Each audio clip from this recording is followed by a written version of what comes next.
back to Coffee Chats. I'm Emily Nagel here, and we are so glad that you have joined us.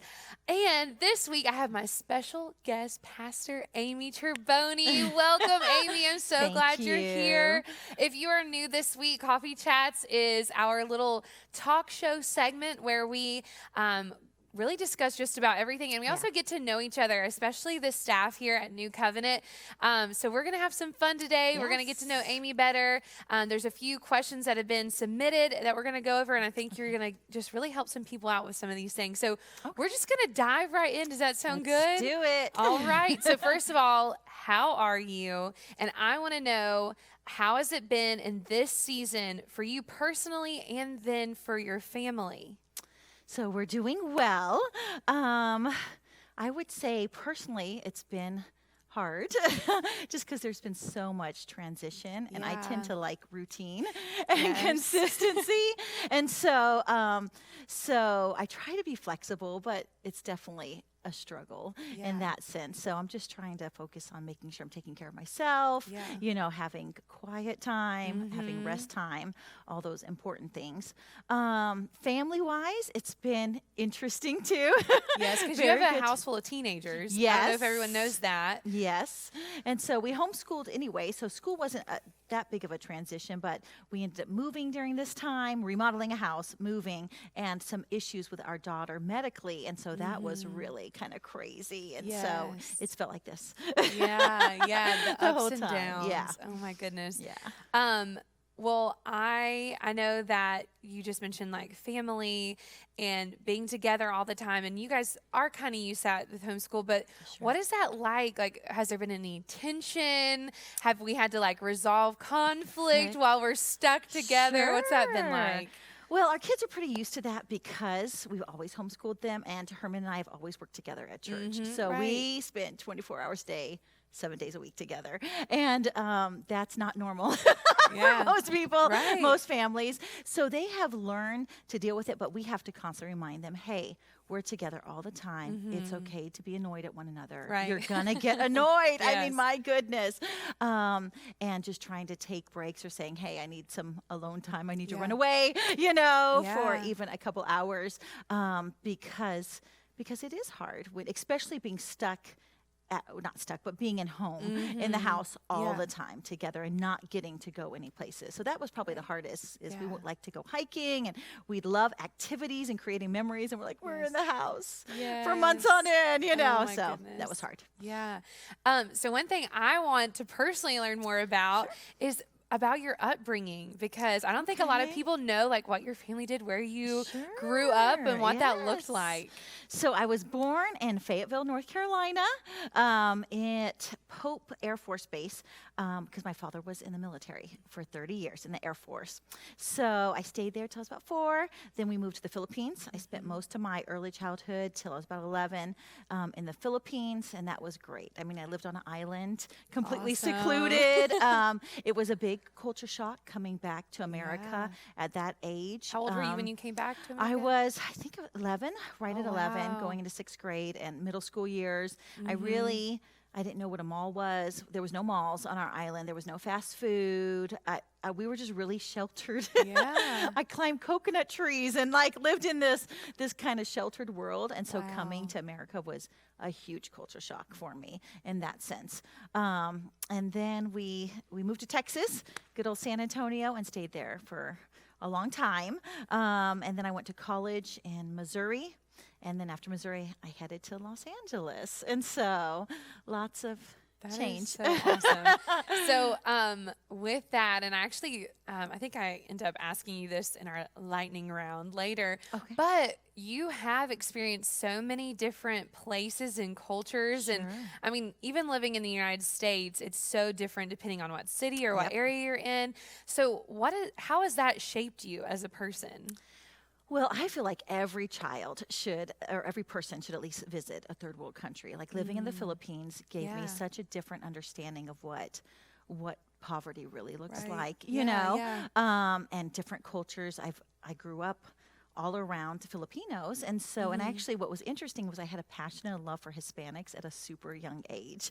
And so like That's 7 awesome. or 8, I was in love with this group called Menudo. Okay, Okay, like back in the day, okay. Menudo, Ricky Martin. Yes. Obviously it wasn't meant to be for me to be married to him. So, but I thought I was going to be married to him when I was Yeah. little. And I used to have my Spanish tapes. My dad was all into country western. So we had like Kenny Rogers, Dolly Parton, Mandrell Right. Sisters, but then I had like my Menudo, okay, and all my Spanish tapes, and I just loved Hispanic people. And I think the Lord Awesome. planted that in my heart at a young age, because when I ended up becoming saved, I went into the Hispanic Assemblies of God and attended Awesome. bilingual churches and have just loved Hispanic people. But Yeah. but living in those other cultures, it just gives you such an awareness that it's so not about you. Does that make sense? Yeah, Like absolutely. sometimes we can live in this bubble and we think the whole world is like this, and Yeah. and it revolves around us, or our way should be the right way. Yeah. And it just isn't like that. And so moving to Texas, we had a whole Hispanic culture there. And then Missouri was pretty. Well, no, it was a lot of white people, but Yeah. but it was great. And then obviously Los Angeles was definitely yeah. diverse. So Absolutely. So speaking of this love for Hispanic culture, yes, let me know how you and Herman met. That's of course Yes. been a reoccurring question. Oh, I'm sure. Because people love to know Yes. that everyone met their spouses. So tell me about that, because I don't know this story either. Well, let me think. I was in Bible college. I went to Bible college at Central Bible College, Okay. which is an Assembly of God Bible College in Springfield, Missouri. And I went on a missions trip with a group of college students to Los Angeles for a week for spring break. And that's where I first met Herman Adam, in this inner city. It's a place called Huntington Park, which is right next to like Compton and Watts. Yeah. So it would be like Compton and Watts would be an African-American black community, and then Huntington Park is all Hispanic, all mainly Mexican. And so I went to the church. We fell in love with it, our whole team. So we came back all for a summer internship to come and wow. work in the church. So that's where Herman and I kind of got to know each other. But the pastor at the end of that summer asked me, since I was graduating college in December, and Herman Adam was graduating Ministry Institute, Teen Challenge, Ministry Institute. Huge shout out to Teen Challenge. That if we would both come back on platonically and work with the youth and kind of youth pastor together. Yeah. And so we're like, yeah, absolutely. That was his home church. He'd grown up there. And so I graduated college, went to my parents for Christmas. My dad loaded me up in a little truck. We got a U-Haul, drove cross country to LA, Oh my drops gosh. me off in the middle of inner city LA and leaves, and here we Wow. are. And so when we first kind of interacted together, our big thing was our pastor said, you will not date unless you choose to get married, because that would hurt the youth group. We can't have that kind of division and stuff. So if you Yeah. guys decide to date, that means you're moving towards marriage. So about 3 months in to being there, we said, we feel like this is from the Lord. We spent every single day together. I mean, all of us lived in the same kind of housing area together next to the church and stuff. So 3 months later, we were engaged. 6 months later, we were married. There So, you go. yeah. Another quick one around Yes. here. That's just kind of how we do it. We do. Oh, We my like that. goodness. That's So, awesome. yeah. So, speaking of ministry, and again, you and Herman have served in all over the place, like just amazing how many different cities and that kind of thing that the Lord's just blessed you with being able to see and experience and minister in. What would you say is the most rewarding thing in ministry, and what's one of the most difficult things? Ooh, oh man. Well, I would say rewarding is getting to be a part of people's lives. And especially since we did youth ministry for so many years, just youth are willing to be transparent, and Yeah. they're willing to go to those places that need healing. And so I think some of my most beautiful memories are sitting down with teenagers and just walking through that healing process, and those bringing up those root issues, beginning to deal with them, and altar calls, and just that's, I think, the most rewarding is getting to be a part of people's lives and see true freedom and true transformation. I think in the beginning of ministry, one of my biggest struggles was I felt isolated, Right. a lot of isolation. Being a pastor and a pastor's wife, I felt like, I don't know, I guess in maybe some of the bodies we were in, it was hard for pastors' wives to be transparent with the congregation. There was always this feeling of you can't you can't be friends with the people in the congregation. It was very different than the culture we have here at New Covenant. And so I remember, gosh, our first couple years, I would cry to Herman Adam, and I'd say, I'm just so lonely. Yeah. I'm so lonely. Who am I going to go to when we're fighting and and it's all crazy and I'm throwing punches or whatever, you know what I'm saying? It's like, who do I go? Not that I throw punches, but who do I go and see? And so working through that isolation, building a support system, and people you can really bare your soul with and be able to trust was important and huge. Yeah. So. And I totally relate to that. Because that was one of the hardest things for me. My first year of ministry, I felt so lonely. Yeah. So anybody out there, if you are going into full-time ministry, find a group of people that you can be transparent with for sure. And be yourself. I think there is this, I'm going to hit on something real quick. Please I do. know you can echo on Please this. do.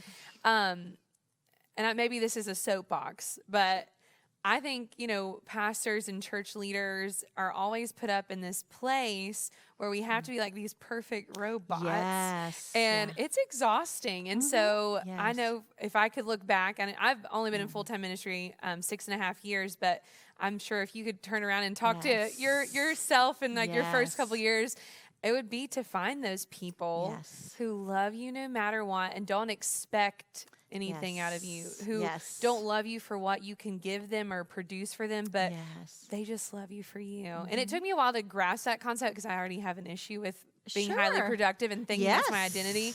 So and I guess that's my thing. If you, other than that, or even going into that, what is something you would say to somebody who wants to go into full-time ministry? Like maybe there's somebody out there who's like, they felt this tug on their heart. What would you say to them? I would say, one, like you said, get a good support system, find a mentor, find somebody who can speak into your life and can help guide you if you do not already have that.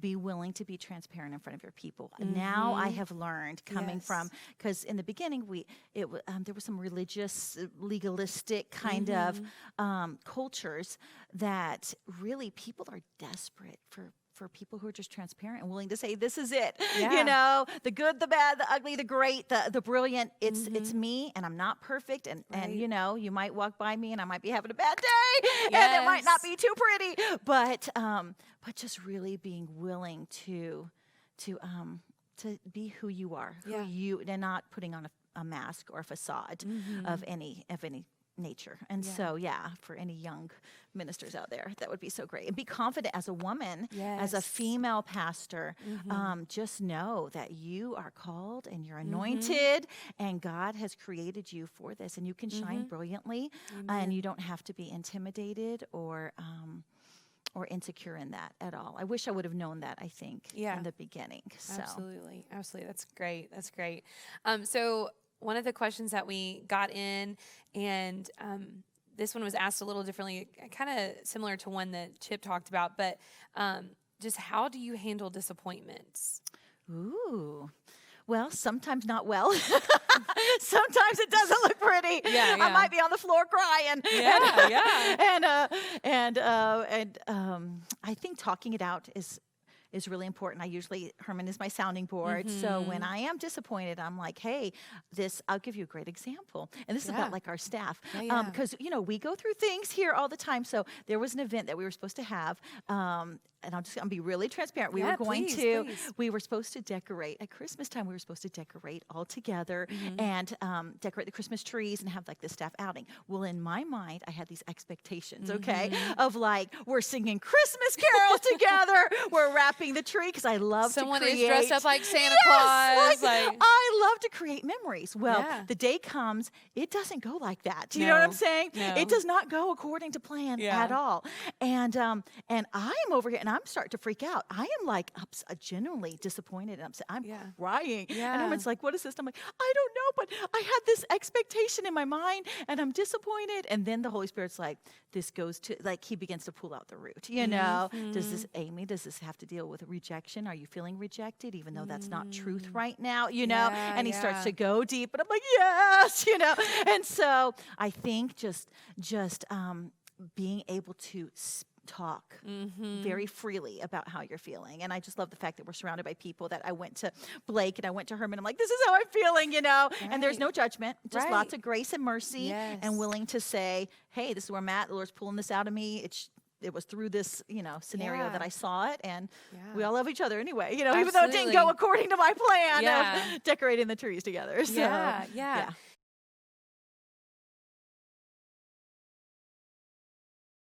You had Pastor Blake to process through, and it's really important for us to have these people who love us, respect us, and also and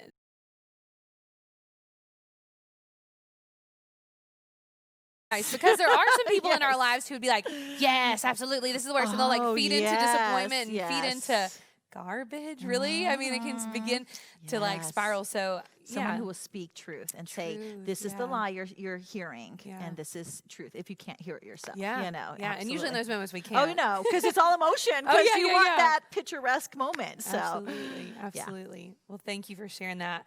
The next question we had was about parenting. Ooh, okay. And this was just a general question for any of the pastors. So I was like, you'll be good. Okay. At this. So what's the hardest part of parenting, and how have you processed through that? I was probably just talking to Herman about that today or yesterday.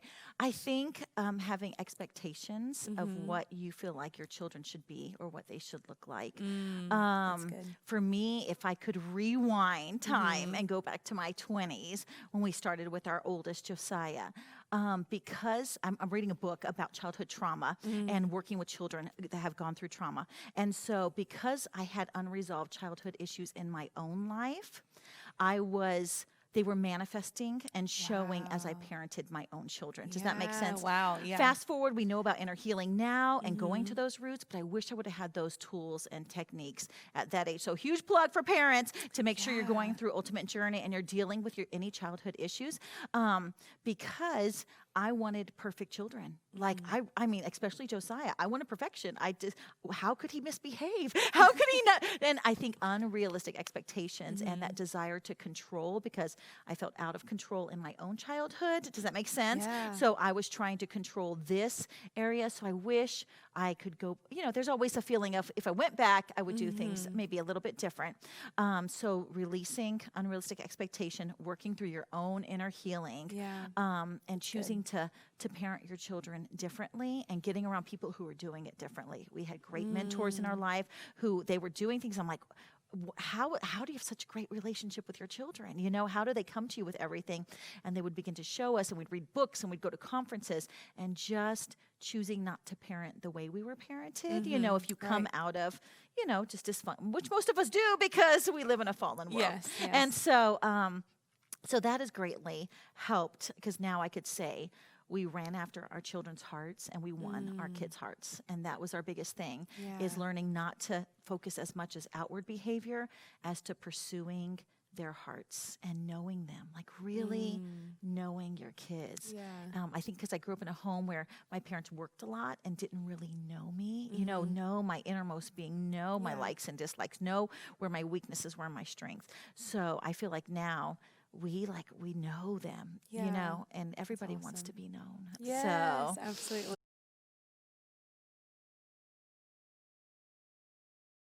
Advice, honestly, that's beautiful. That is so good. So we're going to kind of jump into a little bit of the lightning round with some lighthearted stuff. And we're just going to get to know you better, and some of these are a little quirky, so just roll with it, sis. All right, so you and Herman have lived in a bunch of different places. We've already said that. Yes. What, other than here, has been your favorite place to live? Oh, goodness. I don't know. There's so many great things about each place we lived. And not talking about the people, because I know you love the people, but like as a city or a town in itself. I would say the beauty of Washington State. We lived in Washington. We lived on the border of Yeah. Washington State and Oregon. Our church was in Oregon, and we crossed a river. We were in a mill town, and Yeah. our house was in Washington. And it's just so beautiful there. The mountains, you've got the beach, you've got everything right there. It may rain 8 months out of the year, but you just learn to deal with it, you know? Yeah. So just the beauty of that. That's awesome. So. Very good. Very good. So with that, even learning more about some places you like, what is your favorite U.S. city? Oh, goodness gracious. City? I was going to be like, here, Haywood County. Haywood I just County. love the mountains.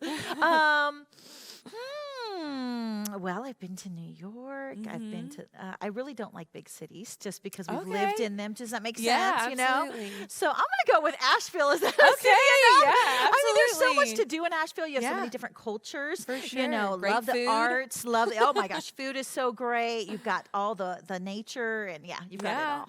So those of you watching, if you've not come to see us yet, come visit us here at New Covenant, yes. and then go check out Asheville. Love it. What was a nickname your parents called you growing up? Oh. I don't even want to say it. Oh, good. This is gonna be good. My daddy would call me Booger Butt. Oh, nice. That would be nice. it. And I think that's maybe Sunshine. Yeah. You know, I was a pretty difficult child. Were so, you? oh my goodness. What? Only Jesus is who changes things. I Yes, lived most of my yes. life grounded in my my bedroom goodness. because I was always in trouble. Yeah. But yeah. That's good. Yeah, and you like nicknames. I hear you're good at pet names, like all your kids. Like even yesterday coming in to get Elijah and stuff. Yes. Like I love that. That's awesome. You already mentioned this, so I think this might be the answer. But what's your favorite holiday? I love Christmas. Okay, I was gonna say we talked about decorating for Christmas. But I I thought love maybe that was it. Easter too. I love Yeah. Easter bunnies and Easter eggs. Okay, I love Jesus too, but I do love Give the her the Easter eggs. pastels. Yes. Yes. But yeah, I'd probably say Christmas Awesome. would be it. Very good. How long does it take you to get ready? We just had this conversation in the car, Herman and I. I'm pretty quick. Okay. I tend to be pretty low maintenance Yeah. on my hair and my face and stuff. So I would say with a shower, at the most 30 minutes for everything. There you go. Shower, dressed, makeup, throw Love the it. hair up. It's Yeah. a beast, you know. So No, you have amazing hair. Aw. Amazing. Are you a morning person or a night person? I would probably say a night person. I struggle. I'm pretty much wake up grumpy when Herman gets me up. understand. I'm not kind usually, but I'm trying to wake up earlier so I could be in a better mood, you know. There you go. But I do enjoy working at night, and Yeah. especially when the kids were little. That was my only time when the house was quiet Mm-hmm. and Herman was asleep, that I felt like I had time between me and the Lord, Right. and to do things that I wanted to pursue. So. Yeah, very good, very good. Speaking of night, do you snore? I think I do actually a little bit. I don't know. When we go on women's retreats, I'm like, tell I was me gonna if I say, I snore. know. Our next women's encounter, we'll let you know. I do sleepwalk though, and I've sleepwalked my whole life. No and I do pretty way. crazy things in my sleep. I tend to have very vivid dreams and lots of Right, okay. animation and lots of dreams from the Lord. So I'm like, Mm-hmm. I'm praying over people, or people are getting set free in my Wow. dreams. So I do a lot of like Jesus, and I'll sit up in the bed and be like, Jesus, Jesus, Jesus, and Herman's like, Oh. what's going on? You know, or I'll be walking around the room, and he's like, come back to bed, honey. So I'm pretty active even in my sleep. Wow. But yeah. Oh my yes. word. That's crazy. What place do you most want to travel and visit? Anywhere in the world. Ooh, I would like to go to like Ireland, Scotland, that whole area. My father is Welsh, so I'd like to go to Wales. Oh yeah. I would like to see any culture. We went to India on a missions trip. Love that. I just love all Yeah. culture. So Awesome. I'd see it all. Yes. What is your favorite junk food? Ooh, anything chocolate. I love chocolate. Yeah, it's just pretty much anything chocolate. Chocolate ice cream, chocolate candy bars. I like dark Perfect. chocolate. Ooh, yes, dark yeah. chocolate. How many hours of sleep do you need to function? Oh my goodness. A lot. a lot. I was talking with Pastor Rebecca about this because of our thyroid Right. issues. We tend to Yes. feel like we need more sleep. So like seriously, 9 or 10 would be amazing if I Ideal. could sleep that. I never get that. Right. But it would be great if I could. So I feel you. I feel you. Yeah. Do you have any hidden talents? I'm pretty much an open book. I don't know. I can quilt. I don't know if anyone knows that. I like to sew okay. quilts and stuff like that. I haven't done it Yes. in a while because I don't have a lot of time. But Right. I do like to quilt and scrapbook. Yeah, I think I don't know. Is that a talent? Yeah, no, absolutely. I Yeah. think it's awesome. Coffee or tea? Ooh, okay. Coffee. The only coffee I like has to have chocolate in it. So a mocha. Yeah, white chocolate mocha is my favorite, but I do love tea. We have tea pretty much a couple times a week in our house, like hot tea on the afternoon Yes. with teacups, and our whole family I loves love hot that. tea. That's So, awesome. Very good. Giving presents or getting presents? oh, I like getting presents, but I probably like to give presents more. Giving things away or just, seeing people's reactions, and it's just so Yes. great. That's awesome. So, you've been preaching and teaching on stage for a long time. What's one of the most embarrassing things that's ever happened to you while you've been preaching, teaching, or just on stage in general? Oh, this is good. Okay, it's popped in my brain. I had taught all about parenting Uh-huh. on a Sunday morning, and I came off the stage, and people were wanting to talk at the altar, and kind of coerce, and so I'm standing there talking to this couple, and I look over, and my two oldest children, who were little at that age, Josiah and Elizabeth, are under the pews fighting, rolling down the aisle. Okay, and I'm like, hold on 1 second. I just need to address something. I'm like, get over here. What are you doing or whatever? And I'm like, come on, pumpkins, come out, and just had to address that. But I would say I felt a little embarrassed by that. Right, especially after you just talked on parenting. Yes, You're like, what are you doing? yeah, and I'm like, let me just be real here. I need to address my own Yes. kids, Oh and my we need to goodness. deal with this. So I don't know. Besides that, I'm afraid of falling off stage. That is a fear of mine, Yeah. being like bam. But I would just laugh it off and keep Just going. keep on So, going. Oh yeah. I've been asking several of my guests this because I just love their responses. If you were going to audition for American Idol or The Voice, what song would you sing? You don't want to hear me sing, but oh my gosh, I don't know. The first song that pops into my mind is "Staying Alive." Okay. Oh, okay, got a little I Bee have no Gees in idea. here.